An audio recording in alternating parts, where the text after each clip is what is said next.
هنعمل ايه النهارده مع بعض؟ هنعمل اندومي واكله سريعه قوي وهنعمله مع بعض بالجبنه. يلا بينا بقى اوريكم ازاي هنعمله. هتجيبي بقى طاسه كده وهتحطي تغلق فيها حبه ميه، ما تكتريش الميه. حلو قوي كده. هنستني. ودلوقتي بقى يا اصحابي ولعنا على النار وهنسيب بقى الميه تغلي مع بعض عشان نحط الكراتيه بتاعنا. وكده بقى الميه معايا بتغلي، وبعد كده هنحط كيس الكراتيه، وبعدين بعد ما الكراتيه يدوب هنحط معاه التوابل بتاعه الاندومي.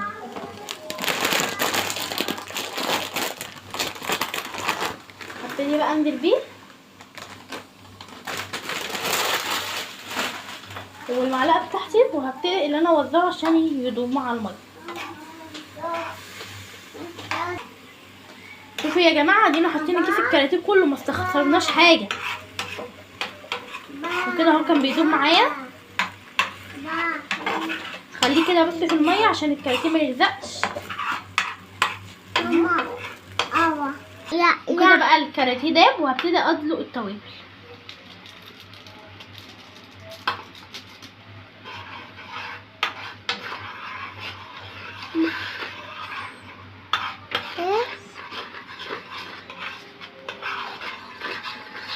كده بقى التوابل اتقلبت، واحط اي نوع توابل انا بحبه.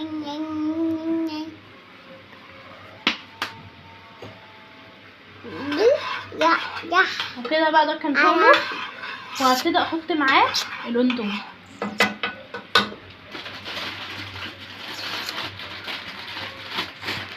ودلوقتي بقى احط كيس الاندومي بتاعي.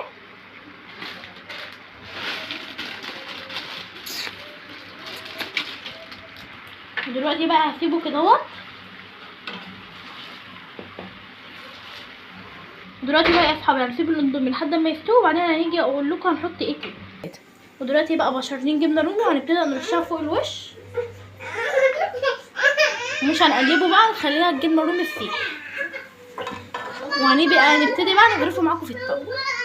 اصحابي استوى كده، وهبتدي احطه معاكم في الطبق. بسم الله. بصوا الحلاوه، بس الجبنه الرومي سايحه ازاي. وكده بقى غيرنا طعم الاندومي وعملناه بطعم احلى بكتير. يلا بقى بسم الله كده، وابتدي ادوق معاكم. بسم الله.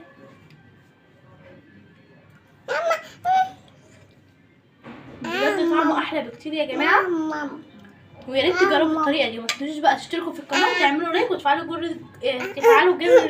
زر الجرس عشان يوصلوكم كل جديد.